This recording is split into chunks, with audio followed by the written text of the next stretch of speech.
Democracy is under attack in Canada.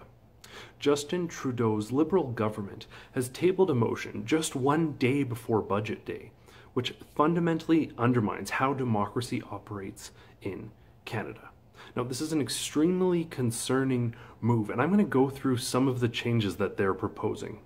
First and foremost, now, this is perhaps not the most undermining move when it comes to a functioning democracy, but it's certainly going to be the most alarming for many of you.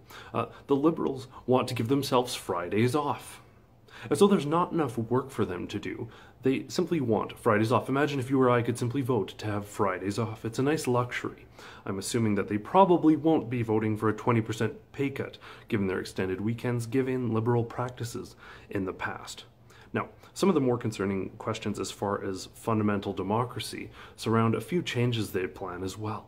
First of which is the removal of a time frame in which they have to respond to opposition or MP questions, which obviously is concerning. If you ask a question, generally you're going to want a response, especially from the government, and you should be given that respect as a member of parliament. It only makes sense. That's how democracy functions. And following up with this, and somewhat in the same line, they're subtracting that time limit on their responsibility to respond, but they're adding another time limit, and that time limit is on the amount of time that bills can be debated, the amount of time that members of parliament can discuss a bill, question a bill, propose some of the problems that need to be addressed with a bill. So they're basically not only in the first place not going to have to answer questions in any reasonable amount of time, but they're limiting and reducing the number of questions or opposition they're going to face altogether. It is fundamentally anti-democratic what they're doing. They're basically trying to just muscle it so that they can push bills through as they please without opposition. Now, I want to thank the courageous members of Parliament who are taking a stand, many of which filibustering long hours into the night.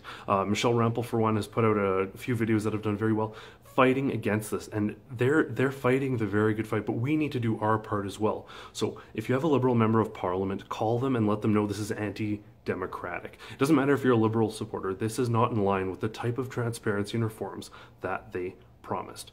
Mainstream media news is relatively dead on this too, so we need to make this a story, we need to make this big so that they will cover it. Honestly, if these plans were in the best interest of average Canadians, they wouldn't have done this the day before budget. This is very nefarious the way they're doing this. They're trying to sneak it through, which is extremely questionable. This is a new low even for Justin Trudeau. Trudeau totalitarianism is here on an unprecedented level. And I, for one, am hopeful that this perhaps is the extreme measure he takes that finally wakes up Canadians to just the type of Prime Minister that he is.